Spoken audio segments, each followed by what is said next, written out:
శ్రీ గురుభ్యో నమః. శ్రీ మహాగణాధిపతయే నమః. శ్రీ రమణ సద్గురుదేవాయ నమః. వేళ గురూపదేశ రత్నమాల్లో మనం నిన్న ఆత్మస్వరూపాన్ని గురించి కొంతవరకు చెప్పుకుని ఆపుకున్నామమ్మా. దానిలో ఆఖరిగా చెప్పుకున్నది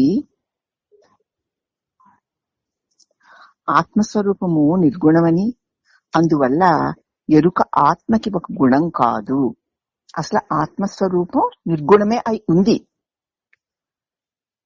ఈ ఎరుక అన్నది దానికి ఆత్మస్వరూపానికి అది ఒక గుణం కాదు.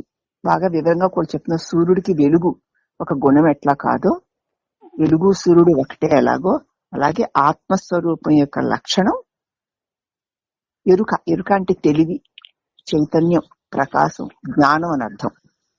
అంతేకాకుండా ఈ ఆత్మస్వరూపానికి కర్తృత్వం లేదు. నేను, నాది అనేటువంటి కర్తృత్వం లేదు. కాబట్టి ఎరుక ఆత్మ యొక్క ఉపాధి కాదు. తెలివే ఆత్మ ధరించడం కాదు, తెలివే తానై ఉంది.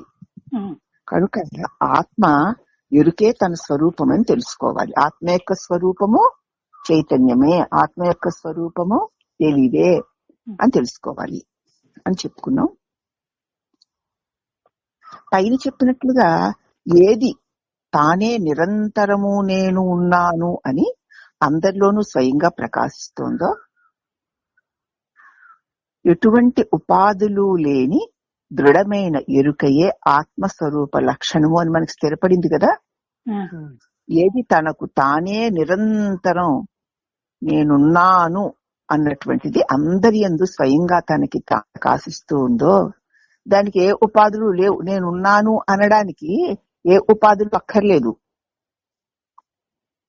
నేను వాణిగానో వేణిగానో ఇంకెవరిగానో ఉండాలి అంటే ఉపాధులు కావాలి, గాని నేను నేనుగా ఉండడానికి ఏ ఉపాధి అక్కర్లేదు. ఇక్కడ బాగా ఈ చిన్న కిటుకు తెలుసుకోవాలి. నేను నేనుగా ఉండడానికి ఏమీ అక్కర్లేదు. స్వయంగానే నేను నేనుగా ఉన్నాను. నేను ఏ ఉపాధిగానో, ఏ నామంగానో, ఏ రూపంగానో ఉండాలి అంటే ఉపాధి ఉండాలి తప్ప, నాకు ఏ ఉపాధి లేకుండానే నాకు నేనే ఉన్నదే నా నిజస్వరూపము. అంటే ఏమిటి? ఏ ఉపాధులు లేని దృఢమైన ఎరుకయే నా స్వరూపము. మన స్వరూపం ఏమిటి? ఏ ఉపాధులు లేవు. నేను అని ఆగు, ఏమైనా ఉన్నాయేమో. నేను వాణిని, ఎవరు మాట్లాడుతున్నారు? నేనండి వాణిని మాట్లాడుతున్నానండి అంటాను. మీరెవరమ్మా అంటే నేను వాణిని అంటాను. అవునా? నేనంటే వాణి. వాణి అన్నది ఉపాధి. నేనుకి ఉపాధి లేదు. కానీ మనం తప్పుగా నేను సహజంగా ఉండగా ఈ ఉపాధిని నేను అనుకుని అన్వయం చేసుకుని మాట్లాడుకుంటున్నాం, వ్యవహారం చేసుకుంటున్నాం. కానీ నేను లేకపోతే ఉపాధి ఉండలేదు, గాని ఉపాధి లేకపోయినా నేనున్నాను. అట్టి నాకు ఏ ఉపాధి లేదు గనక ఉపాధి యందు ఉన్న గుణాలేవి నాకు లేవు. సరే, దేహం ఉపాధి అంటే దేహం కదా, దానికి ఉన్న గుణాలు నాకు ఉపాధి లేదు కాబట్టి నాకు దీని గుణాలు లేవు. దీని గుణాలు లేవు కాబట్టి నిర్మలమై స్వచ్ఛమై స్వయం ప్రకాశమై ఉన్నాను. అదే నా స్వరూపము అని దృఢంగా తెలుసుకోవాలి. తెలియడం ఏముందండి, తెలిసిపోతుంది. తెలిసినట్టు ఉండాలి. పైన తెలిపిన విధంగా ఎరుకయే స్వరూపముగా గల ఆత్మ యొక్క ఉనికిని విషయములను తెలుసుకున్నట్లు తెలుసుకోవడం ఎలాగా? ఇప్పుడు పైన చెప్పాంగా, నేనున్నాను అని అనడానికి ఏమీ అక్కర్లేదని. నేనున్నానని నువ్వు దేంతో తెలుసుకుంటున్నావు? ఉన్నావు కాబట్టి తెలుసుకుంటున్నావు. ఉండడం నీ సహజ స్వభావము, నీ సహజ లక్షణము కాబట్టి తెలుసుకుంటున్నావు. అవునా? అయితే మరి విషయాలను తెలుసుకోవాలంటే ఇంద్రియాలు ఉండాలి. ఇంద్రియాలు ఉండాలంటే మనస్సు ఉండాలి. మనస్సు ఉండాలంటే నేను వాణిని, ఈ దేహాన్ని అన్నటువంటి భావన ఉండాలి. నేను వాణినన్న భావన కలిగిన తరువాతనే, ఈ దేహం నేను అన్న తరువాతనే మనసుకి ఇంద్రియాలకి శక్తి కలుగుతుంది. ఆ శక్తితో విషయాన్ని తెలుసుకుంటున్నాం. మరి నేను ఉన్నాను అనడానికి ఏం కావాలి? విషయాలని తెలుసుకుంటున్నట్లుగా తెలుసుకోవడానికి మనకి ఇంద్రియాలు, దేహము, మనస్సు మొదలవి కావాలి, పరికరాలు.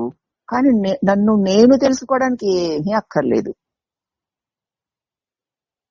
కనుక మిథ్య అయిన అహంకారం నశించినప్పుడు, అంతఃశాంతి నెలకొన్నప్పుడు ఇక ఏముంది? నేను అంతే. అప్పుడు ఇక శాంతే ఉంది అక్కడ. నేను దేహం అంటే అశాంతులు గాని నేను అంటే అశాంతి ఉంది. నేనుగా ఉంటే అశాంతి ఉంది. అప్పుడు అంతఃశాంతి నెలకొంటుంది. ఆత్మ తనకి తానుగా అవిరళంగా ప్రకాశిస్తూ ఉంటుంది. త్రిపుటిలో దేనికి మనమైనటువంటి ఆత్మకి వేరుగా ఉనికి లేదు. ఈ త్రిపుటిలో ఏ ఒక్కదానికి కూడా స్వయంగా ఉండగలిగేటువంటి సత్తా లేదు. నేను చూస్తున్నాను అన్నప్పుడు చూచే నేను, చూడబడే దృశ్యము, చూపు మూడు ఉండాలి కదా. అలాగే నేను వినడం, ఇలా పంచ జ్ఞానేంద్రియాలతో ఏదైనా సరే నేను వింటున్నాను, నేను తింటున్నాను అన్నప్పుడు నేనుండాలి, తినబడే వస్తువు ఉండాలి, తినడం ఉండాలి. నేనుండాలి, వినబడేది ఉండాలి, వినడం ఉండాలి. ఇలా ఇవి మూడు ఉంటేనే తప్ప విషయాలు గాని వాటి అనుభవాలు జరగడానికి వీల్లేదు. అవునా? చూసుకోండి, ఎవ్వరికైనా సరే ఈ త్రిపుటి లేకపోతే ఏది ఉండలేదు. ఈ త్రిపుటిలో దేనికి నేను అనే ఆత్మ చైతన్యానికంటే వేరుగా ఉనికి లేదు. నేను అనే చిన్మయ ప్రకాశం ఉంటేనే నేను చూస్తున్నాను అన్నటువంటి ఈ దేహం తానైన నేను కదా చూసేది. ఎందుకంటే చూడాలంటే కళ్ళు ఉండాలి, కళ్ళు ఉండాలంటే దేహం ఉండాలి, దేహం ఉండాలి, దేహం నేను అనుకోవాలి. దేహం ఉండాలంటే నిద్రలో దేహం ఉంది, దేహం నేను అనుకోవట్లేదు కాబట్టి ఏం తెలియట్లే. అవునా? కాబట్టి దేహం నేను అనుకునేవాడు ఇక్కడ కర్తగా ఉంటాడు. వాడు నేను చూస్తున్నాను అంటాడు. వాడు చూస్తున్నాడంటే వాడు చూడడానికి నేను దేహాన్ని అనుకుని ఉండాలి. అతడు ఆ కంటి ద్వారా ఒక దృశ్యాన్ని చూడాలి. ఈ రకంగా నేను చూస్తున్నాను అన్నప్పుడు దేహము నేనన్నే అహంకారము ఇక్కడ కర్త. వాడును, వాడి చూపును, వాడి చేత చూడబడేది. ఇప్పుడు త్రిపుటి ఇలా ఉంది. అర్థమైందా? బాగా చాలా సార్లు చెప్పాను గాని మళ్ళీ వివరణగా చెప్తున్నాను. ఇలా ఉంది త్రిపుటి. చూడడం అనేది జరుగుతోంది. చూశానండి అనేటప్పుడు ఏం జరుగుతోంది అంటే, చూచే నేను, చూడబడే దృశ్యము, చూడడానికి చూపు, మూడిటి కూటమి వల్లనే ఒక విషయం మనకి అవగాహనకు వస్తుంది. ఈ మూడిట్లో ఏది లేకపోయినా విషయం అవగాహనకి రాదు. వస్తువు లేకపోయినా, ఇక చూపు లేకపోయినా, చూచేవాడు లేకపోయినా, ఏ ఒక్కటి లేకపోయినా ఈ త్రిపుటితో కూడినటువంటి సమస్తము తెలియబడేదంతా కూడా తొలగిపోతుంది. త్రిపుటి ఉండి తీరాలి. మరి ఆ త్రిపుటితోటే మనం జీవిస్తున్నాం. ప్రతి ఒక్కళ్ళం త్రిపుటితోటే జీవిస్తున్నాం. ఈ త్రిపుటిలో దేనికి కూడా ఉన్నాను అనేటటువంటి నా నిజస్వరూపానికంటే వేరుగా ఉనికి లేదు. నేనన్న చిన్మయ ప్రకాశం లేకపోతే నేను శరీరాన్ని అన్న ఒక భావన, ఆ శరీరం అనుకునే అతని యొక్క చూపు, అతను చూడాలనుకున్నది, ఇవి మూడు ఉండగలవా? అయినా ఈ తృప్తిలో ఏది మనం కాదుగా. ఉండబడేది మనం కాదు, చూపు మనం కాదు, నేను చూస్తున్నాను అంటూ దేహం నేనని అనుకుంటున్న ఈ భావన నేను కాదు. ఈ భావనకి ఆధారంగా భావనే లేకుండా స్వయంగా ప్రకాశిస్తున్న చిన్మయ జ్యోతిని నేను. అర్థమైందమ్మా? అయ్యిందమ్మా. ఎంత స్పష్టంగా, ఎంత క్లియర్ గా మన స్వరూపం మనకు అనుభవానికి వస్తుందో. అర్థమైందమ్మా బాగా. వాటికన్నిటికీ ఆధార వస్తువుగా ఉండేదే సత్యాత్మ స్థితి. అదే సత్యమైన ఆత్మ, స్వచ్ఛమైన ఆత్మ, నీ స్వరూపమైన స్థితి. అది అట్టి నువ్వు ఉన్నావు, దానికి ఎవ్వరి అవసరం లేకుండా నీకు ఉన్నావు. అట్టి నువ్వు లేకపోతే ఉన్నట్లు తోచేవేవి స్వయంగా వాటికవే ఉండలేవు. ఈ దేహ ఇంద్రియ మనోబుద్ధులు గాని, ఈ జగత్తులోని నానా రకాల విషయాలు గాని వాటికవే ఉండగలిగినవి కావు. నేననే చిన్న జ్యోతి లేకపోతే, చిద్రూపం లేకపోతే, ప్రకాశం, ప్రజ్ఞ, చైతన్యం, దానికే పేర్లు లేకపోతే ఉన్నట్లు తోచునవి ఉండగలవా? ఉండలేవు. కాబట్టి వీటన్నిటికీ ఆధార వస్తువుగా ఉండే ఆ చిత్స్వరూపమే, ఆ సత్యాత్మ స్థితియే మనం.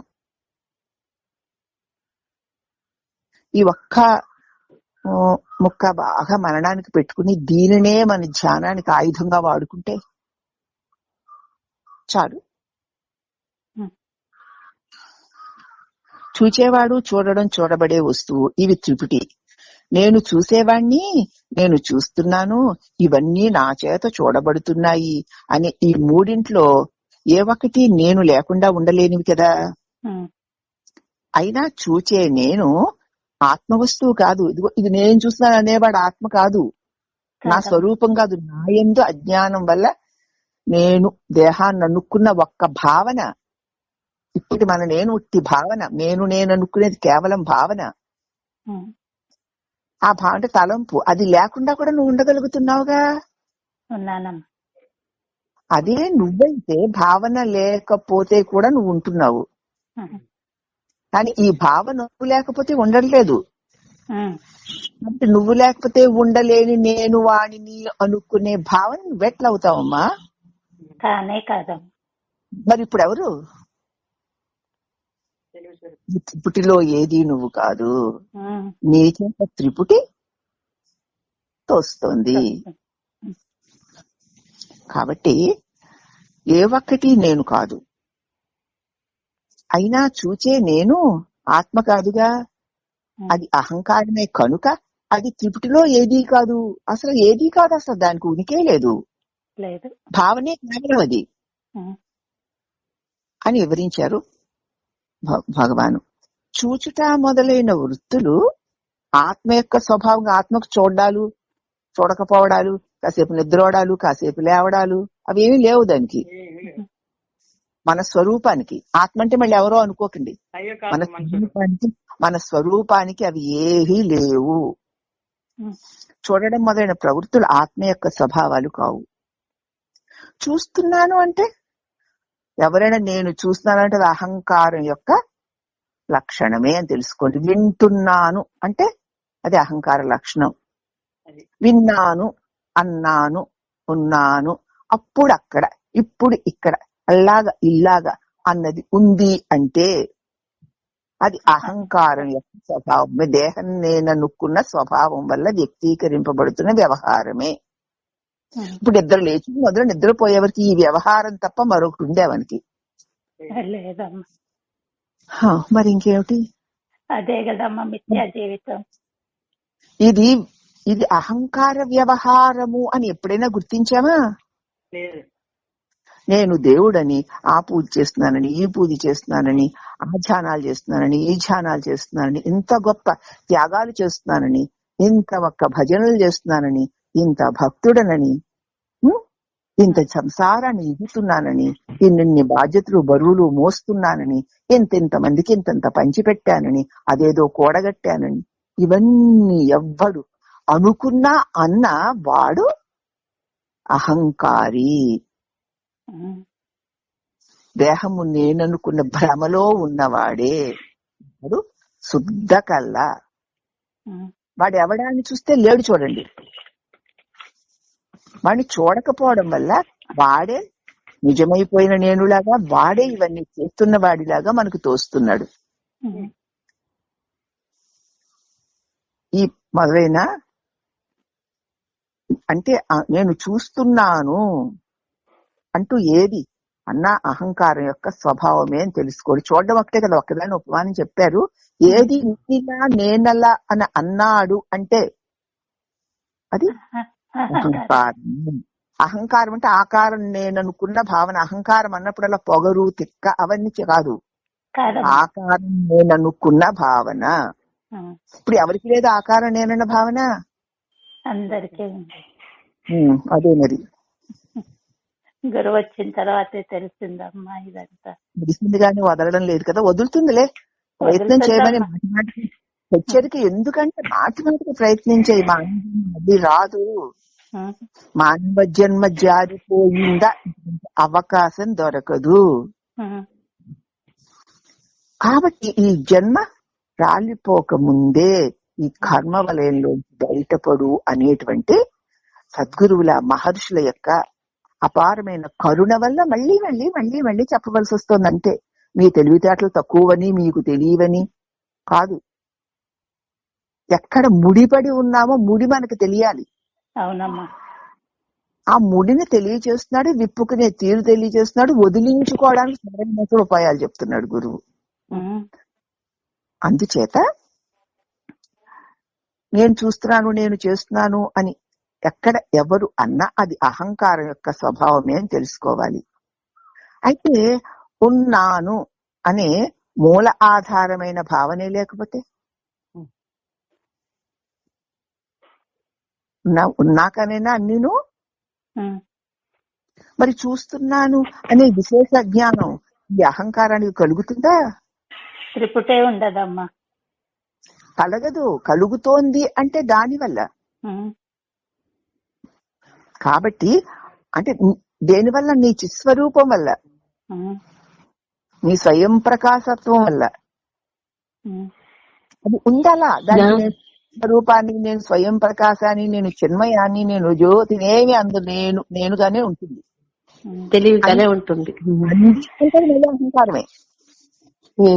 అందుకే అనదు, అనుకోదది, అయి ఉంటుంది. అందుచేత నేను చూస్తున్నాను అనే విశేష జ్ఞానం అహంకారానికి కలుగుతోంది. అంటే ఉన్నానని చిన్మయమై ఉన్నటువంటి మూలాధారమైన ఆ స్వభావమైన ఆ ఉండుట అన్నది లేకపోతే ఉన్నట్లు ఏది ఉండలేదు. కాబట్టి ఆత్మను కాదని త్రిపుటి అన్నది ఎక్కడైనా ఏదైనా ఉందా? లేదమ్మా. దృశ్య జ్ఞానం ఆత్మకి కాదు. ఆత్మ దృశ్యాలతో ఏమిటి? దీపానికి తన వెలుగులో కనపడే వస్తువులతో పనుండి దీపం వెలుగుతుందా? లేదమ్మా. మనం దీపాన్ని ఎందుకు వెలిగించుకుంటామంటే ఆ దీపపు వెలుగులో తెలియబడే దృశ్యాల కోసం, అవునా? కానీ దీపానికి అలాగే నేను అన్న నీ నిజ స్వరూపమైన ఆత్మ ప్రకాశానికి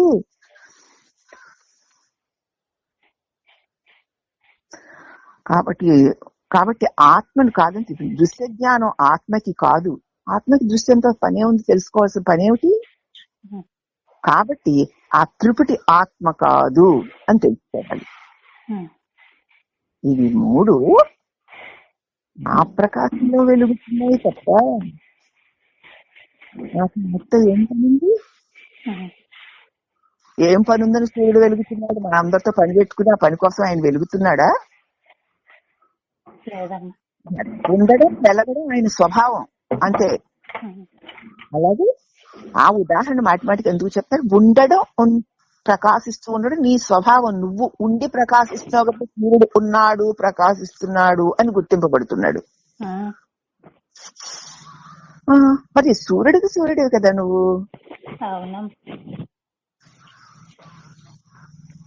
అందుకే ఈ దృశ్య జ్ఞానం ఆత్మకి అవసరం లేదు కనుక ఆ త్రిపుటి ఆత్మ కాదు అని మనం ఇక్కడ ఖచ్చితంగా తెలుసుకోవాలి. అంటే ఏది ఉన్నా ఉంది అని తెలియబడుతోన్నా అది అహంకారానికే. ప్రకాశ స్వరూపమైన నాకు అదేదీ లేదు. అది ఏదీ లేనివాడికి గోళ ఇంకే గోళాలు ఇది ఉంది అనుకున్న వాడికి కదా గోళ భాషలోను. అందుకే దేహం పడిపోయేలోగానే ఈ దేహం వల్ల కలుగుతున్న మోహం వల్ల కలుగుతున్న ఈ త్రిపుటీ బంధన, ద్వంద్వ బంధన ఇక్కడే ఊడిపోవాలి. అందుకే ఈ ప్రయత్నాలన్నీ. అది నిజమైన ప్రయత్నం అమ్మా, అది నిజమైన సాధనమ్మా. అది మా నేనుగారు కూర్చొని ఎన్ని ఘనకార్యాలు చేసినా అవి మంచివే, గొప్పవే, అనేక మందికి అవి ఎంతో ప్రయోజనాన్ని ఇస్తాయి. అంతేకాకుండా అనేక మంది హృదయాలలో ఓహో అతీతమైన ఒక పరమాత్మ ఉంది, ఆ పరమాత్మ శక్తి వల్ల ఇదంతా జరుగుతోంది అన్న జ్ఞానం కూడా కలుగుతుంది. కలిగిన తర్వాత అప్పుడు వాడికి పరమాత్మ అంటే ఎవ్వడు అని ప్రశ్న కలుగుతుంది. పరమాత్ముడంటే ఎవరు, నేనెవ్వరు అని ప్రశ్న కలగడానికి ముందు జరిగేటువంటి ప్రాసెస్ ఇదంతా. పూజనం జప చింతనం క్రమాత్ కాయవాన్ మనః కార్యముత్తము కదా. కాయముతో కంటే కాయంతో చేసే పూజ ఎంతో గొప్పది. ఇది గాని ఏదైనా గాని అంతకంటే గొప్పది వాక్కుతో చేసేటువంటి ఉచ్చారణ, మంత్రము గాని పారాయణ గాని. అంతకంటే మనసులోనే నిశ్శబ్ద స్మరణ చేయడం అంతకంటే గొప్పది. అవునా? ఇవన్నీ చేసుకుంటూ చేసుకుంటూ చేసుకుంటూ నిరంతరము ఆ అతీతమైన మహాశక్తికి మనం అంకితమై దాన్ని పట్టుకొని ఉండగా ఉండగా ఉండగా అప్పుడు మనకి ఆ పరమాత్మ నేనెవరు అనేటువంటి ప్రశ్న కలిగి ఆ ప్రశ్నకి సద్గురు అనుగ్రహించి సమాధానంగా నిన్ను నీకు చూపిస్తాడు. అర్థమైందా? అవన్నీ వృధాలంటామా? కాదమ్మా. అక్కడే పడి ఉండద్దు, అక్కడే పడి ఉండద్దు. ఒక్కొక్క మెట్టు ఒక్కొక్క మెట్టు ఒక్కొక్క మెట్టు. పూజ చేసుకున్నాం ఇంక చాలు, దండం పెట్టుకున్నాం చాలు కాదు కదా. జపం దగ్గరికి వెళ్ళాలి, స్తోత్రం చేయాలి, జపం దగ్గరికి వెళ్ళాలి, ధ్యానం దగ్గరికి వెళ్ళాలి. ఇంకా పూజ చేసేసాం అయిపోయింది, ఏదో దానం ఇచ్చేసాం అయిపోయింది, దండం పెట్టాం అయిపోయింది, అది కుదరదు. అవన్నీ చెయ్యాలి మొట్టమొదటి. అది చేసి నేర్చుకుంటే తప్ప నీకు షా రాదు. ఒక్కొక్క ఆ దగ్గరే ఉండిపోతావు. అక్షరాభ్యాసం అయిపోయిందండి, చదువు వచ్చేసింది అంటావా? నేర్చుకోవడమే ఇంక మహా గొప్పదైతే ఇంక నీ ఒకటే వస్తుంది. అందుచేత ఇవన్నీ కావాలి కదా. కావాలంటే దాన్ని పట్టు వేళ్లాడమంటూ ఒక తరగతి నుంచి ఒక్కొక్క తరగతికి పైకి ఎక్కినట్లుగా ఒక్కొక్కటి ఒక్కొక్కటి దాటుకుని ధ్యానం దగ్గరికి వెళ్ళాలి. ధ్యానం అంటే ఏకవస్తు చింతనం అని చెప్పారు కదా. ఏకవస్తు అంటే అతీతమైన మహాశక్తి, దానిని ధ్యానించాలి. అంటే దాని మీదే ధ్యాస పెట్టుకొని ఉండాలి. శక్తికి నామరూపాలు లేవుగా, శక్తికి నామరూపాలు లేవు గనుక దానికి నువ్వు ఇష్టం వచ్చినటువంటి రూపాన్ని భావించుకో, కల్పించుకో, దానితోటే ఏకమై ఉంటూ ఉండు. చేయగా చేయగా ఈ రూపము నా భావనలోనిదే. నేను ఎవరు అని చూస్తే నేనున్న భావన కూడా శూన్యమైపోతుంది. భావ శూన్య సద్భావ సుస్థితి భావనా బల భక్తి. అదే బలమైన భక్తి, అదే బలమైన శరణాగతి, అదే గొప్పదైనటువంటి సాధన. అర్థమవుతుందా? అవుతుంది. అందుచేత నిత్య పరిపూర్ణ ఆ త్రిపుటి ఇక్కడ ఆత్మ కాదు అని తెలిసింది కదా. ద్వైతంగా పొందదగ్గ ఒక వస్తువు కదా, రెండో దానిలాగా ఎట్లా పొందుతావు? నీకంటే వేరుగా ఉంటే వస్తువుని మనం పొందొచ్చు కదా. నీకంటే వేరుగా ఉంటే ఏదో పూజ చేసో, ఏదో మొక్కుకొనో, ఏదో యజ్ఞం చేసో, ఏదో యాగం చేసో ఆ ఫలితాన్ని పొందొచ్చు మనం. అది నీకంటే వేరుగా ఉన్న వస్తువు కనుక. కానీ నీ స్వరూపాన్ని నువ్వెలా పొందుతావు? అసలు పొందవలసిన పనే ఉంది. కనుక తనని తాను పొందడం ఏమిటి? యోగం అంటే తన ఉనికిని ఎరుగుటయే, దాన్ని యోగం అంటారు. నాకు నేనే ఉన్నాను, అట్టి నేను అనంతమై ఉన్నాను. నేనుండడానికి ఎవ్వరు అక్కర్లా, ఏమీ అక్కర్లా. మనం ఎప్పుడైనా దేని మీద ఆధారపడితేనేనమ్మా దీనత్వము, హీనత్వము, అల్పత్వము వస్తాయి. అవునమ్మా. నేను దేని మీద ఆధారపడకుండానే నాకు నేనే ఉన్నటువంటి చిన్మయ జ్యోతినే ఉన్నానని ఎరిగి ఉన్నారు కాబట్టి మహర్షులు గోచిగుడ్డ పెట్టుకున్నా, కటికి నేల మీద పడుకున్నా, తిన్నా తినకపోయినా అవి దేహ ధర్మాలే తప్ప వారి ధర్మాలు కాని పరంజ్యోతులై ఉన్నారు గనక వారి జీవన విధానమే మనకి నీ స్వరూపము కూడా ఇదే. ఇవి ఉన్నా లేకపోయినా ఏ విధమైన దుఃఖం నీకు లేదు, దుఃఖరహితమైన ఆనంద స్వరూపుడు నువ్వు అని చూపిస్తోంది. బాబాయ్ వాళ్ళు అలా ఉంటారా, మనం అలా ఉండలేమమ్మా. ఏదో పెద్ద గొప్పగా అంతకంటే దరిద్రం లేదు. వాళ్ళు అవి తింటారా, ఇవి తింటారా, మనం అలా తినలేమమ్మా. వాళ్ళు ఏదో తక్కువ వాళ్ళు అన్నట్టు మనం ఏదో ఎక్కువ వాళ్ళం అన్నట్టు ఇలాగ భౌతికమైనటువంటి వాటి యొక్క గొప్పతనాలు కలిగి ఉండడం మన గొప్ప అనుకుంటున్నాం. ఇవన్నీ గడ్డి పోచలాగా వదిలేసి తమ నిజస్వరూపంలో దేని మీద ఆధారపడలేదు వారు, ఆమె అనంతమై ఉన్నారు. అందుకే కదా మరి ఆ మహర్షులకి కోటాను సాగిలు పడుతున్నారు. ఆ అద్వితీయమైన ఆ దివ్య స్థితి ఏది ఉన్నా ఏది లేకపోయినా, ఉంది లేదు అన్న గోల లేకుండా హాయిగా, ఎందుకు తన స్వరూపం మీద తానున్నాడు. అతనికి ఉండడాలు లేకపోవడాలు అన్న దాంతో పనే లేకుండా ఉన్నాడు. దేనిని ఆశ్రయించుకుని లేడు, దేని మీద ఆధారపడి లేడు, ఏది లేకపోయినా తానున్నాడు. ఎవడు? నువ్వే. నేనే అమ్మా. మన దరిద్రమేమో ఇది లేకపోతే ఉండలేం, అది లేకపోతే ఉండలేం, ఇలా లేకపోతే ఉండలేం, అలా లేకపోతే ఉండలేం. నీ స్వరూపం చూస్తే అది నిత్య శుద్ధ విముక్తోహం, అఖండానందం, అద్వయం అయి ఉంటే నిత్య బద్ధం, నిత్య దుఃఖం, నిత్య బెంగ, బాధ, ఇలా ఉన్నాం మనం.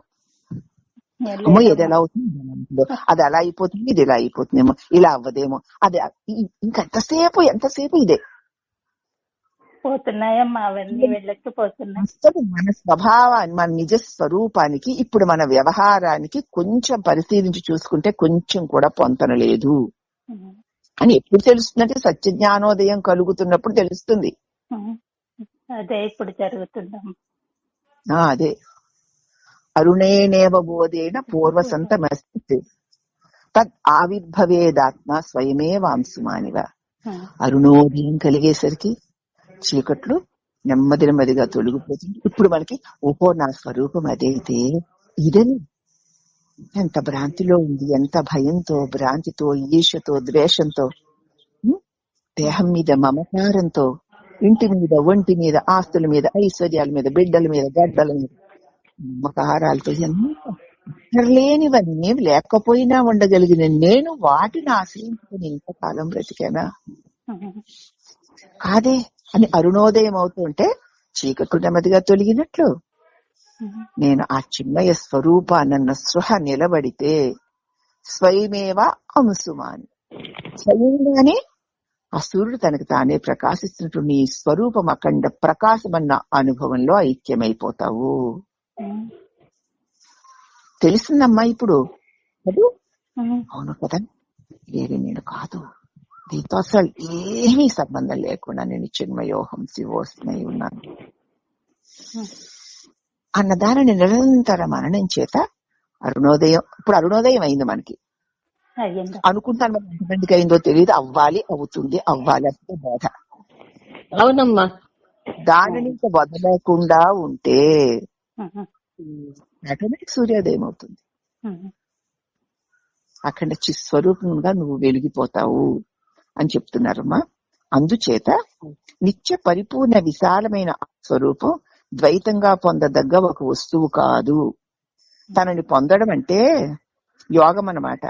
అంటే తన ఉనికిని తెలుసుకోవడం. నేను చిన్మయం కదూ అని. ఆ ఎరుగుడు కూడా అన్యంగా ఎరగడం కాదు. నాకంటే వేరుగా ఆ దేవుడు ఈ దేవుడు కనపడడం కదా. మరి ఏ గుడికి వెళ్ళినా మనకంటే వేరుగానే దేవుడు కనపడతాడు కదా. అలా కాదు. తన ఉనికి అయినా అదే తానై ఉండడం. అర్థమైంది ఇక్కడ సూక్ష్మం? అవునమ్మా. నేనై ఉండడం.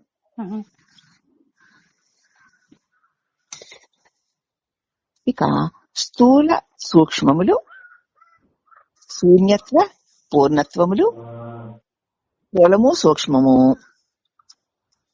శూన్యత్వము పూర్ణత్వము, ధైర్యము అధైర్యము మొదలైన ద్వంద్వాలన్నిటినీ తెలుసుకునే ఒక జ్ఞానం ఉంది కదా. అది ఉందండి, ఇదేమో సూక్ష్మంగా ఉందండి. అక్కడ శూన్యం అండి, ఏమీ లేదండి. ఇక్కడ ఏదో నిండుగా ఉందండి. ఎంత ధైర్యం అండి, ఎంత అధైర్యమోనండి అంటూ ఈ మొదలైన ద్వంద్వాలన్నిటినీ ఎరిగే ఒక జ్ఞానం ఉన్నది. ఏ జ్ఞానం ఉండడం చేత ఈ ద్వంద్వాలను తెలుసుకుంటున్నావు నువ్వు?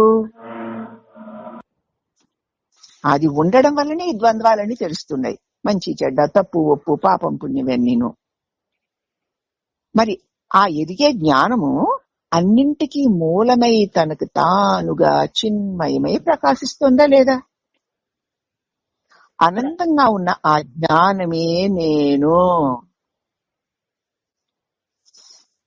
ఆ జ్ఞానమే నేను.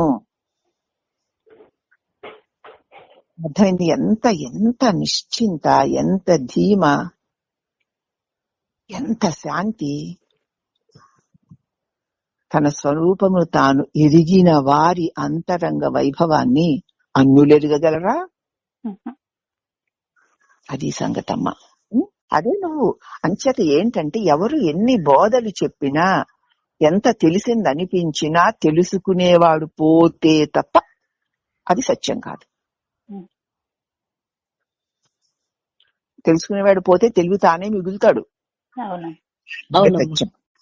చిన్మయిని చూశావు అంటే చిజ్యోతిని చూడాలి, చిన్మయ స్వరూపాన్ని చూడాలి. అనేక రూపాల్లో ఏకీకృతమై ఉన్నా మహా తల్లి అని చూడాలి. విన్నామంటే అదే వినాలి, నామాన్నే వినాలి, ఇంకొకటి రాకూడదు. లోపల కూడా ఆ చిస్వరూపమే ఉండాలి. అసలు అది తప్ప ఇంకోటి ఏముంది గనక? ఆరాధన అంటే అది ఆరాధన. ఆ స్థితికి ఎదగాలి. మన ఆరాధనలు, మన అర్చనలు, మన స్తోత్రాలు, మన పారాయణలు, మన క్రియాకలాపాలు. ఇప్పుడు అదొక్కటే కాదు, లేచినా, కదిలినా, మెదిలినా, వండినా, పెట్టినా చిన్మయం చిన్మయం.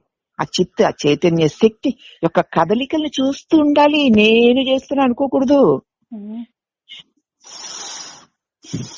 దాన్ని చెప్తున్నారు మరి ఇక్కడ భగవాన్.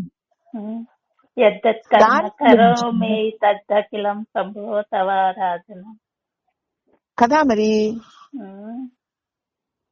మరి ఏదో శ్లోకమో పద్యం అంటే ప్రతిదీ అదే ఉండాలి, ప్రతిదీ అదే ఉండాలి. అప్పుడు చూడండి ఎంత అద్భుతం అంటే అంత అద్భుతం. అందుచేత అది జరిగిందనమాట. నీకు కూడా ఆ చిన్మయ స్వరూపమే, అణువులో ఆ చిజ్యోతి యొక్క దివ్య చైతన్యమే చేస్తుంది, చేయిస్తుంది, చెయ్యబడేది. నేనన్నా దేహాత్మ భావన లేదు. చిన్మయోహం శివోస్మి. అమ్మవై అమ్మని పూజించు, అమ్మవై అమ్మని స్మరించు, అమ్మవై అమ్మని ధ్యానించు, అమ్మవై ఉండు అంటే ఆ చిత్ప్రకాశమై ఉండు అని అర్థం. నిత్య పరిపూర్ణ విశాలమైన ఆత్మస్వరూపం ద్వైతంగా పొందదగ్గ ఒక వస్తువు కాదు. ద్వైతంగా అంటే నేను పొందవలసిన దేవుడు కాదది. తనని తాను పొందడము అంటే తను ఉన్నానన్న తన ఉనికిని తాను ఎరుగుటయే. ఈ ఎరగడం కూడా అన్యంగా మరి ఏదో దేనో మన లోపల అది ఇది అని మనకంటే వేరుగా ఉన్న వాటిని తెలుసుకుంటా కదా, అలా కాదు. తన్ను తాను ఎరుగుటయే, తన ఉనికి అయి ఉన్నదే నీ నిజస్వరూపము నీవై ఉండుట. స్థూలము సూక్ష్మము ఇవన్నీ ఇవన్నీ తృప్తులయ్యాయి ద్వంద్వాలు. ధైర్యాలు అధైర్యాలు మొదలైన ద్వంద్వాలన్నిటినీ ఎరిగే జ్ఞానం ఒకటి ఉంది కదా, అది అన్నిటికీ మూలమై ప్రకాశిస్తోంది. అనంతంగా ఉన్న ఆ జ్ఞానమే నేను. ఎన్ని ద్వంద్వాలు తెలుస్తున్నాయో దేనికి? అనంతంగా ఉన్నావు కాబట్టి నీకు అన్ని తెలుస్తున్నాయి. ఎన్ని త్రిపుటులు తెలుస్తున్నాయో నువ్వు అనంతంగా ఉన్నావు కాబట్టి అవన్నీ తెలుస్తున్నాయి.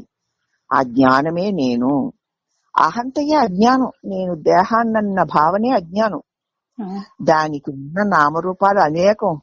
ఈ అహంకారం ప్రతి ఆకారంలో అహంకారం. ఎన్ని నామరూపాలతో అహంకారం రాజ్యమేలుతుందో చూడండి. అన్ని నామరూపాలలో ఉన్నదేమో ఆ చిచ్చెక్త. దానిని విడిచి నేను నేనంటూ అహంకారం రాజ్యమేలుతుంది. అన్ని ఆకారాలని ఏకీకృతం చేసి ఒకే ఒక చిచ్చెక్తిని ప్రబోధ చేస్తున్నాడు ఆయన. అక్కడ ప్రజ్వలనం చేస్తున్నాడు. అవునా? ఇప్పుడు అన్ని దేహాల్లో ఒకే ఒక చిచ్చెక్తి, ఆ చైతన్య శక్తి ప్రజ్వరిల్లుతూ ఆ శక్తి తను తానే స్మరించుకుంటూ తను తానే అర్చించుకుంటూ అంతా తానే అయి తానే అంతా అయి అఖండమైన చిన్మని జ్యోతి అయి వెలుగుతుంది కదా. అంచేత ఈ అహంకారమే అజ్ఞానము. దానికి ఉన్న నామరూపాలే అనేకాలు, ఉపాధులు అనేకాలే మరి. అవునా? కన్నిప్పు చేస్తే అన్ని ఉపాధులే కదా. అది ఎన్నో పర్యాలు పుడుతోంది చస్తుంది, పుడుతోంది. ఉపాధులు పుడుతున్నాయి చస్తున్నాయి, పుడుతున్నాయి చస్తున్నాయి. నిజానికి ఏమీ చేయకపోయినా అది ఏవేవో సత్కర్మలు దుష్కర్మలు చేస్తున్నట్లుగా భావిస్తూ ఉంటుంది. ఈ అహంకారం ఏమన్నా చేస్తోందా? చెయ్యగలదా? ఏమి చెయ్యకపోయినా నేను ఇంత పుణ్యకార్యాలు చేస్తున్నాను, ఇంత మహామహా పూజలు చేస్తున్నాను, ఇంత ఇంత జపాలు చేస్తున్నాను, ఇంత ఇంత జ్ఞానాలు చేస్తున్నాను, ఇంత ఇంత ఆచారాలు చేస్తున్నాను అంటుంది. పైగా అమ్మో అంత పాపం చేశాను, ఇంత పాపం చేశాను అని అనుకుంటుంది. పాపం అసలు ఏమైనా ఒక జడమైన వస్తువు ఏం చేయగలదు? అది అసలు ఏమీ చేయడం లేదు, చెయ్యలేదు. అది చెయ్యలేని వస్తువు ఏం చేయగలదమ్మా? తనకి తానే పూజ చెయ్యలేదు. చెయ్యి నేను పూజ చేస్తున్నానంటే ఎలా ఉంటుంది?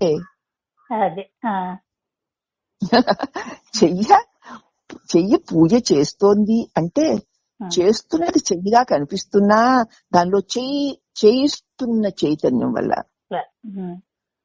ఆ చెయ్యి నేనే పూజ చేస్తున్నాను అనుకుంటే ఎలా ఉంటుంది? అదేమీ చెయ్యలేదు. నేనింత దానాలు చేశా, నేనింత ధర్మాలు చేశా అని చెయ్య అనుకుంటే అది చెయ్యనే లేదు, చెయ్యలేదు. అవునా? అదేమీ చెయ్యలేదు. చెయ్యకపోయినా ఎన్నో సత్కర్మలు చేసేస్తున్నట్టు దుష్కర్మలు కూడా చేస్తున్నట్లు భావిస్తూ ఉంటుంది. పాపం అల్లాడిపోతూ ఉంటుంది, పొంగిపోతూ ఉంటుంది. నేను ఇలా చేశాను, నేను అలా చేశానని. అంబాబోయ్ ఇలా చేసేసాను, ఇది పాపం అని చేయగలరా? అంటే శరీరం చెయ్యంటే చెయ్యి శరీరం. అలాగే దుఃఖం లేకపోయినా దుఃఖిస్తున్నట్లు భావిస్తుంది. అసలు దుఃఖమే లేదు దానికి, ఏడవడానికి. దానికి అది దుఃఖం అని తెలిస్తేగా. నేను ఏడుస్తున్నా అనుకుంటే దేహం నేను అనేసరికి ఇవన్నీ వచ్చేస్తాయి. దీనికి అవకాశం ఇచ్చేది, అన్నిటికీ ఆధారంగా ఉండేది ఆత్మయే కదా. ఎరుకయే తానై ఉన్నాడాయే. నువ్వు ఈ అహంకారానికి అవకాశం ఇచ్చేటువంటి ఆ చిత్స్వరూపమై నువ్వే ఉన్నావుగా. నువ్వు చిత్స్వరూపమై ఉండి నీ స్వరూపంలో తోచే ఒక శరీరము నేనని భ్రాంతి వల్ల అనుకుని అసలు ఏమీ చెయ్యక్కర్లేక నీడ ఏం పనులు చేస్తుందమ్మా? తోలుబొమ్మలాట గుర్తొస్తుందమ్మా. నేను పుణ్యకార్యాలు ఇంతవి చేశా అంతవి చేశా అనుకోవడం. ఈ దుష్కర్మలు చేస్తే పాపం పరిహారం చేయించుకోవాలనుకోవడం. అసలు అది ఏమీ చెయ్యడం లేదు, చెయ్యలేదది. నీడ తనకి తానే కదలలేదు, మెదలలేదు, ఏమీ చెయ్యలేదు, కానీ చేస్తున్నట్లు కనపడుతుంది. దేనివల్ల? ఒక రూపం వల్ల. అలాగే ఆ చైతన్యమైన నిజ రూపం వల్ల ఇదిగో నేనన్న భావన ఒకటి కలిగి ఈ దేహంతో అన్ని నేనే చేస్తున్నాను ఏడుస్తూ ఉంటుంది, పొంగుతూ ఉంటుంది. దుఃఖం లేకపోయినా దుఃఖిస్తుంది. మరి ఆ నీడకు ఆధారం ఎవరు? ఈ రూపము. ఈ రూపమైన నీడలేదుగా. అలాగే దీనికి అవకాశాన్ని ఇస్తూ అన్నింటికి ఆధారంగా ఉండే ఆ ఆత్మ, ఆ తెలివి, అచిస్వరూపమైన నువ్వు లేకపోతే ఏడుపుగొట్టు నేనట్టుకు తిరిగే ఏడుపుగొట్టు వెర్రి వెధ ఉన్నాడా? చచ్చిపుచ్చేవాడు ఉన్నాడా? వీడెవడా అని ప్రశ్నించిన కారణంగా, నిన్ను నువ్వు మరిచిన కారణంగా, నువ్వు కానిది నేనన్న తలంపు కారణంగా ఇదంతా కలిగినట్లు అనిపిస్తోందే గాని అసలు కలగనే లేదు, కలిగినా కూడా లేనే లేదు. ఎండమావి వంటిదే. ఇప్పుడు ఎండమావి ఉపమానం బాగా తోచిందా? బాగా సుస్పష్టంగా చెప్పారమ్మా. ఏ ఒక శరీరం మీద నేను అనే అభిమానం ఉండకూడదు. అవునమ్మా, చాలా చాలా చాలా వివరంగా ఉంచారు. ఏ అభిమానము లేకుండా ఉన్నాను అని సహజమైన స్ఫురణ ఏ ఒక్కటైతే ఉందో, సూర్యుడికి ఏ ఒక్క శరీరం మీద ప్రత్యేక అభిమానం లేదు కదా. అలాగే నీ తెలివికి ఏ ఒక్క శరీరం మీద నేను అనే అభిమానం లేకుండా, ఇప్పుడు మన తెలివికి అభిమానం ఉంది. మరి నేను ఉండడం వల్ల ఏముంది, ఈ శరీరం లేకపోయినా నేనున్నాను కాబట్టి దీని మీద నాకెందుకు అభిమానం అని ఉన్నాను అనే సహజమైన స్ఫురణ ఒక్కటి ఏదైతే ఉందో అది సూర్యుని వలె స్పష్టమై, సత్యమై, స్వయం ప్రకాశమై, హృదయాకాశంలో ఉన్న ఆత్మ ప్రకాశమే అని తెలుసుకో.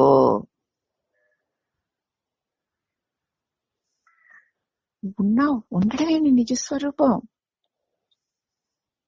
ఇప్పుడు నా మట్టికి నేనున్నానన్న మహాప్రకాశంలో ఉండిపోతాను అనుకోండి, నేను ఆనంద స్వరూపమై ఇవన్నీ నాలో కలిగి తొలుగుతున్నాయని ఉంటాను. కానీ పాపం మా ఆయన, మా పిల్లలు, మా ఇల్లు, మా వాకిళ్ళు అవన్నీ పాపం అని జాలోటి మళ్ళీ మనం, ఎందుకంటే దేహం మీద ఉన్న అభిమానం వల్ల అసలు అవన్నీ లేవు. చెప్పారమ్మా. నాకు తెలుసు ఇవన్నీ ఎక్కడెక్కడ ఏవి తగులుకుంటాయో. బాగా చెప్పారు. నాకు నేనే అలా చిన్మయ జ్యోతిని నువ్వు చిన్మయ జ్యోతి ప్రకాశించిపోవడం నిజం అయితే ఇవన్నీ లేనివే నీకు తెలిసిపోతుంది. లేని వాళ్ళు ఎందుకు ఏడుస్తావు?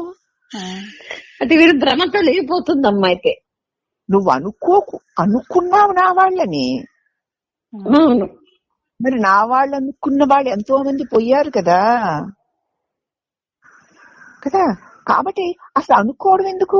ఉండరు, అవన్నీ ఉండేవి కావు అని తెలిసిపోతేనే నీ స్వరూపం నువ్వు ఉన్నట్టు. నీకు చింతలే రావు. ఉండలే కాసేపు పిక్చర్లోకి వచ్చి ఊడి పడుతున్నావు గనక పాపం నాకు నేను ఎంత ఆనందంగా ఉన్నానో, పాపం వీళ్ళు ఏమైపోతారు, ఏదో ఒకటి అయిపోతారు. నువ్వు చెప్తే వాళ్ళు వింటారా? వాళ్ళు ఎలా ఉండాలని ఆ మహాశక్తి అనుకుని అలా వాళ్ళు ఉంటారులే. నువ్వు ఇలా ఉండాలి అని అనుకుంది ఆ తల్లి, అలా ఉంచుతోంది. నీ మీద గొప్ప ప్రేమను వాళ్ళ మీద ద్వేషం ఏమి ఆ మహాశక్తికి లేదు, వాళ్ళని ఉంచుతుంది. వాళ్ళన్న వాళ్ళు ఎవరూ లేరు, వాళ్ళ నిండా కూడా ఆ చిన్మయ జ్యోతే. అవునా? వాళ్ళలో మాత్రం అదే ఉందిగా. అవునమ్మా. మరి నీలో ఆ చిన్మయ జ్యోతి నువ్వై ఉండగా వారిలోనూ ఆ చిన్మయ జ్యోతి ఉండనే ఉంది కదా. అవి ఊరికే దేహ వ్యవహారాలే గాని అది సత్యం కాదు అని నేను అనే అహంభావన ఇక్కడ అద్వితీయ పరబ్రహ్మ స్వరూపం అనాదైనది, అత్యంత ఉత్కృష్టమైనది. ఆ ఆత్మస్వరూపము శూన్యము వలె గోచరించినా శూన్యం కాదు. అది ఏకైక పూర్ణమై ఉన్నది. చిత్ప్రకాశం అతి సూక్ష్మంగా ఉంది. దాన్ని ఈ కంటితో చూడగలవా? లేదా కంటి వెలుగును చూడగలవు, దీపాల వెలుగును చూడగలవు, గాని మరి నేనున్నాను అన్న ఆ చిన్మయ ప్రకాశాన్ని చూడగలవా? అతి సూక్ష్మమై ఉంది. అది అహంకార రహితమై ఉంది, మౌనమై ఉంది. నా స్వస్థితి నేను ఎరుగలేకున్నాను అని మనస్సు అలిసిపోయి దుఃఖించేట్లు చేసేది ఆ చిచ్చక్తే.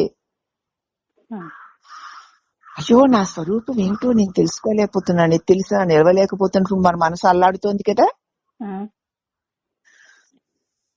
అలాగా అలసిపోయేటట్లు చేసేది కూడా ఆ చిచ్చక్తి యొక్క బలం వల్లనే. అవునమ్మా. అదే అదే నువ్వు. ఇంకా అదే నేనైతే ఇంకా అలసిపోవడాలు దుఃఖించడాలు ఏమున్నాయి?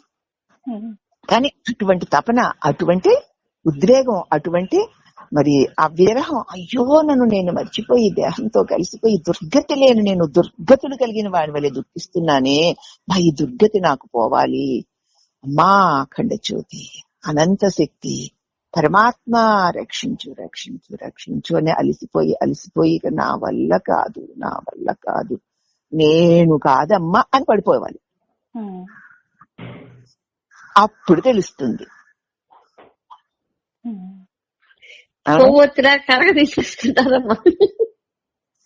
ఈ లోకమంతా మిథ్యా దృశ్యాలతో నిండిన చలనచిత్రంలాగా ఉంది.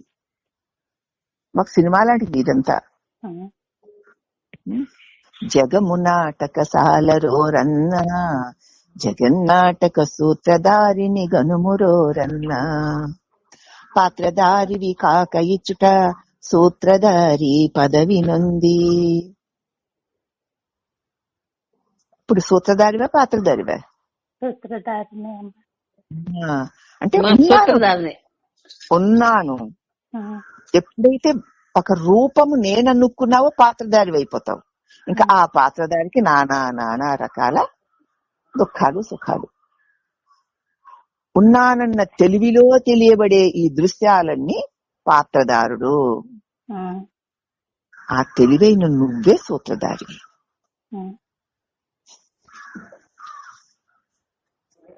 మళ్ళీ ఎప్పుడు ఇక పాత్ర సేకరించకు.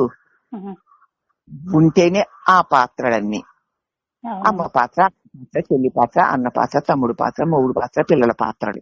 ఎందుకు ఎన్ని పాత్రలు మోస్తావే? ఎందుకు అసలు నీకు ఆ పాత్రలు?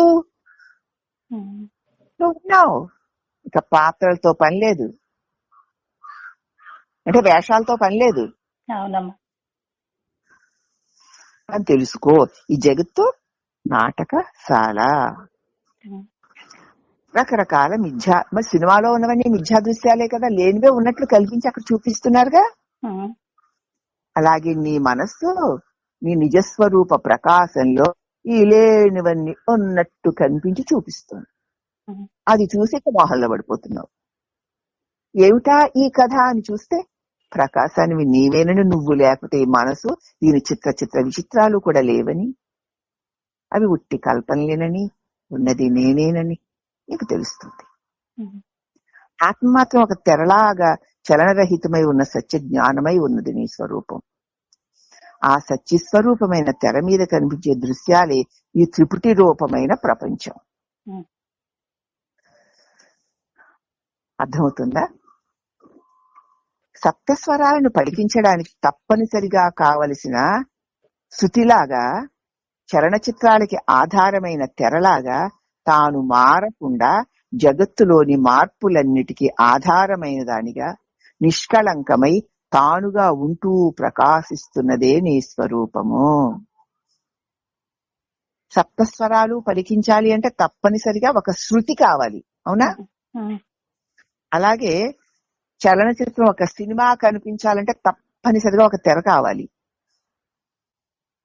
తాను మారకుండా అలాగే ఈ జగత్తు అనేటువంటి చిత్రం అంతా మనకి కనిపించాలంటే తాను మారకుండా జగత్తులోని మార్పులన్నిటికీ ఆధారమై, ఆ సినిమా మీద తెర మీద ఎన్నో ఎన్నో రకరకాల మార్పులు జరుగుతున్నాయి కదా, నిష్కళంకమై తాను నిర్మలమై ఉంటూ చిన్మయ స్వరూపమై ప్రకాశిస్తున్నదే నీ స్వరూపము. నీ అందే అన్ని నేనే అంతా నేనే అంటుంది బ్రహ్మమ్మ. ఇప్పుడు అంటే ఏంటో తెలిసింది కదా. ఆ ఆత్మయే ఈ మిథ్యా జగత్తులోని దృశ్యాలన్నిట్లోనూ దాక్కుని, తెరేకదు అన్ని దృశ్యాలను దాక్కునింది. అలాగే ప్రతి నామంలో ప్రతి రూపంలో అన్నిటి నిండా నిండి నిండి నిండి నిండి నిబిడీకృతమై ఉన్నది అచిన్మయ ప్రకాశం, ఆ చైతన్యమే. దాని సన్నిధాన బలం వల్లనే ఈ బొమ్మలన్నీ, ఈ నామరూపాలన్నీ కదులుతున్నాయి, మెదులుతున్నాయి. మంచి పనులా చెడ్డ పనులా కదా, ఏ పనులైనా జరుగుతున్నాయంటే, శ్వాస ఆడుతోందంటే ఆ చిన్మయ ప్రకాశ సన్నిధాన బలం.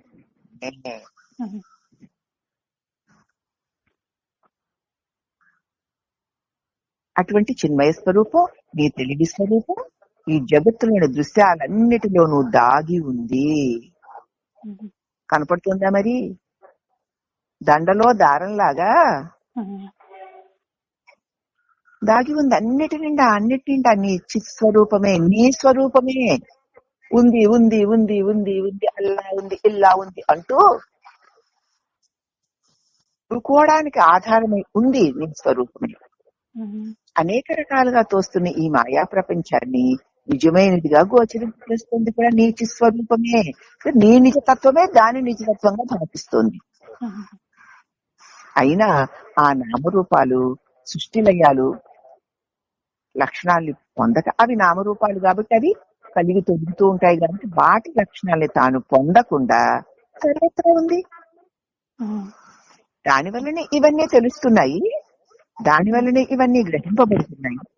కానీ ఆ నామరూపాలు నడుమ అదే ఆధారంగా ఉంది. ఆ నామరూపాలన్నీ సృష్టి కలిగి తొలిగేవి గనక వాటి లక్షణాలు ఏవి తనకి అంటడం లేదు. తెప్పట్టుకుంటున్నాయా? పెద్ద మంటలు అంటకుండా ఉంది. సర్వత్రా సర్వదా తానే ఉంది, వెలుగుతోంది. వెలగడం అంటే తెలివి. కాబట్టి అవినాశి అయిన ఆ అంతరాత్మ, నాశనము లేని నీ స్వరూపము ప్రతి జీవిలో అంతర్యామిగా వెలుగుతూ కూడా తాను ఆ జీవుల చేత ఏ మాత్రము అంటడం లేదు. అంటుతుందా సూర్యప్రకాశం?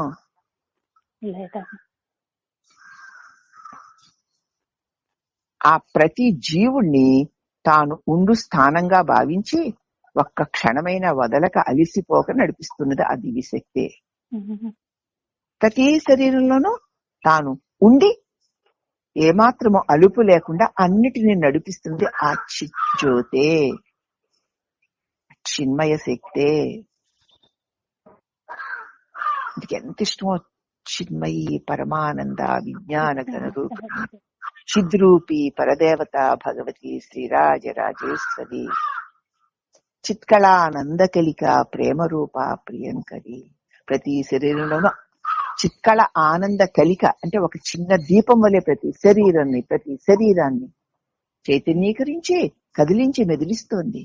ప్రేమ రూపమై ప్రియంకరి అయి ప్రేమతో ప్రీతితో ప్రతి ప్రాణిని ఎంత చక్కగా సాక్కుంటుందో కదా మహాచిద్రూపి జగన్మాత.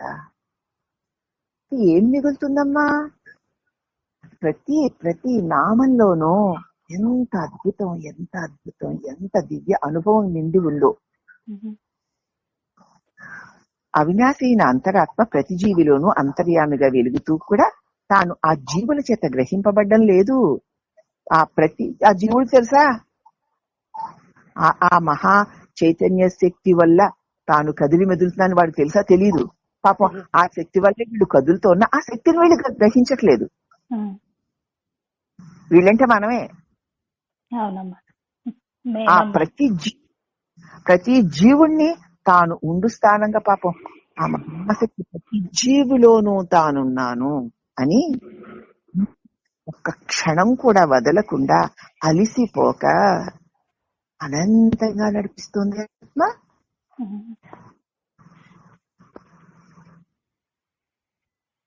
తిరుగుతున్న బండి చక్రపు ఆకుల్లాగా ఉదయాస్తమయాలే తన స్వభావంగా సదా తిరుగుతూ ఉండే జీవుడు ఆత్మ కాదు. బండి చక్రం తిరుగుతుంటే దానికి ఇలాగా ఆ రేకుల్లాగా ఉంటాయి కదా తగిలించినవి, అవే తిరుగుతుంటే కనపడతాయి. అలాగా మనకి తెల్లవారడం, రాత్రి అవడం, నిద్ర అవడం, మేలుకోవడం, అవే మన స్వభావాలుగా సదా తిరుగుతూ ఉంటాడు ఈ జీవుడు. నిద్రపోతూ ఉంటాడు, లెగుస్తూ ఉంటాడు, ఏవేవో చేస్తూ ఉంటాడు, మళ్ళీ నిద్రపోతున్నాడు, లెగుస్తూ ఉంటాడు కదా, ఉదయిస్తుంటాడు, అస్తమిస్తూ ఉంటాడు. ఇవన్నీ జీవుడి లక్షణాలు. నేను దేహం అనుకున్న వాడికి ఇవన్నీ. కానీ జీవుడి తిప్పులాటను ఈ నిద్ర మెలకువలని కలిగిస్తూ తొలగకుండా సదా ఉన్నదే నీ నిజస్వరూపము. తిరగకుండా చక్రం లోపల ఉండే ఇరుసుంది చూడండి, అది తిరుగుతుందా? ఆ తిరిగే బండి కింద ఆ ఇరుసు చలనం లేకుండా ఉంటుంది. దాన్ని ఆధారంగా చేసుకుని ఈ తిరిగేది తిరుగుతూ ఉంటుంది. అవునా? ఇంతెందుకు మీ తిరుగలు కూడా మీకు తెలియవేమో. తిరుగలు రాయి, అడుగు రాయి తిరగదు, పై రాయి తిరుగుతుంది. అడుగు రాయి కదలకుండా ఉంటేనే పై రాయి తిరుగుతుంది, కాబట్టి పిండి పడుతుంది. అడుగు రాయి కూడా తిరుగుతూ ఉంటే ఎవరైనా పిండి తిప్పగలరా? లేదమ్మా. సగజని మారని వస్తువునా కదిలే బొమ్మలే జగమన్నా నీ చిత్స్వరూపం, నీ సత్స్వరూపం, నీ తెలివి తరగడం లేదు, మారడం లేదు, సదా సదా ప్రకాశిస్తుంది.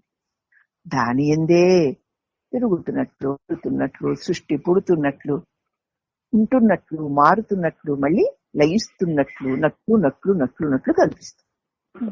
ఎవరికి? నేను దేహం అనుకున్నప్పటికీ.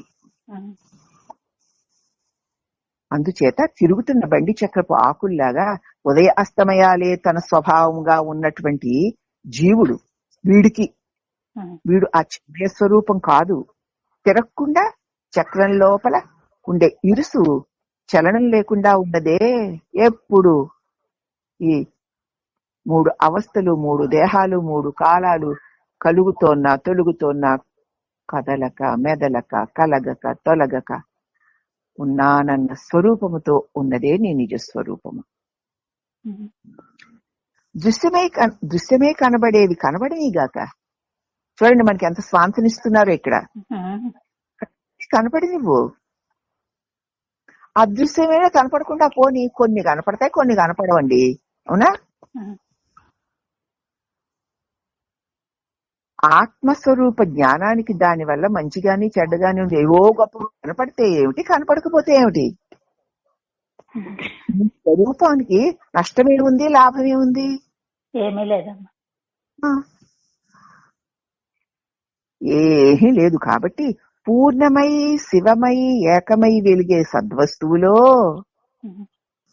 అవన్నీ విలీనమై మరుగైపోతున్నాయి. కాసేపు ఉంటున్నాయి, కనిపిస్తున్నవన్నీ మళ్ళీ లేకుండా పోతున్నాయి కదా. ఇక మిగిలి ఉండేది ఏదో, అదే మన స్వరూపము, అదే ఆత్మస్వరూపము. ఎన్ని కలుగుతున్నా, ఎన్ని ఎన్ని ఎన్ని ఎన్ని రకాలుగా మార్పులు చెందుతోన్నా, ఎన్ని లయిస్తోన్నా, అవి కలిగే రకరకాలుగా మారి కలిసిపోతున్నాయి అని వెలిగించే ఆ చిత్ స్వరూపమే నువ్వు. నీకేనా తెలుస్తున్నాయి? అంటే సృష్టి స్థితి సంహారాలకు లోనయ్యే ప్రపంచము, ఈ దృశ్యము ఉన్నా మరి సృష్టి స్థితులు అయ్యాలే కదమ్మా ఈ ప్రపంచానికి. ఇది ఉన్న మాయమైనా లేకుంటే పోతే పోతుంది. ఏంటి సృష్టి అంతా ఉండని పోని, ఈ దేహాలు ఉండని పోని. అబ్బాబాయ్ ఆ దేహం లేకపోతే ఈ దేహం అనుకో, ఆ వ్యక్తులు వాళ్ళు లేకపోతే వీళ్ళు లేకపోతే ఏమాగుతుంది? ఆడ బతుకులు ఏమైపోతాయి అంటారు. ఏమీ అయిపోవడం లేదు. ఏమవ్వాలో అవి నడుస్తున్నాయి. అంతే. అవన్నా చూసుకోవాలి కదా. ఏం లోటు ఉంటుంది? ఎవడు మాత్రం లోటు రానిస్తాడు? వాడి సుఖం వాడు చూసుకుంటూనే ఉంటాడు. ఎవరో పోయారని వాళ్ళతో నాకెందుకు లేని ఎవడు త్యాగం చేస్తున్నాడు గనక. అర్థమవుతుందో? చూస్తూనే ఉన్నాంగా. అవునమ్మా. మరి ఆ దాహాల కోసం, ఆ రూపాల కోసం ఏమిటిది? ఉండుగాక పోవుగాక. ఈ సృష్టంతా ఉండుగాక, భస్మీపట్లం అవుగాక, లయించిపోవుగాక.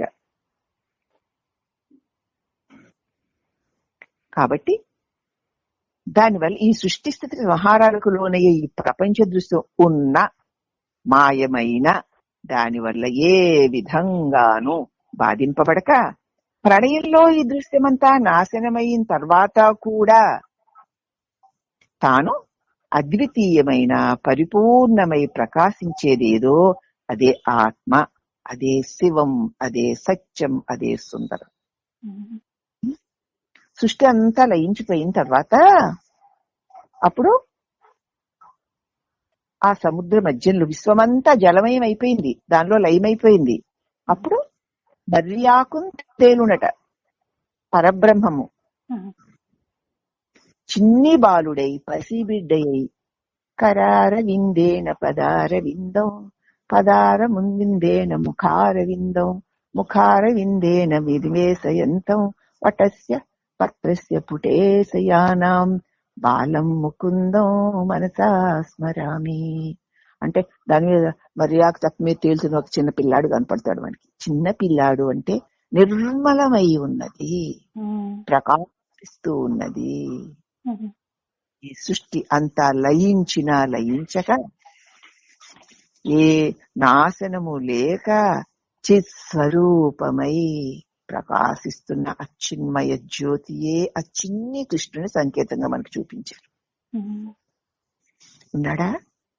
అనేక చెప్తాను. ఎవరించారు? నీలయించిపోయిన ఆ పసిబిడ్డ వంటి స్వచ్ఛతతో కూడినటువంటి ఆ చిన్మయ ప్రకాశం లయించిపోకుండా అలాగే ప్రకాశిస్తుంది. ఎవరించారు? ఆ చిజ్యోతియే ప్రకాశిస్తూనే ఉంది. దానికి రాకపోకలు లేవు, కలిగి తొడగడాలు లేవు.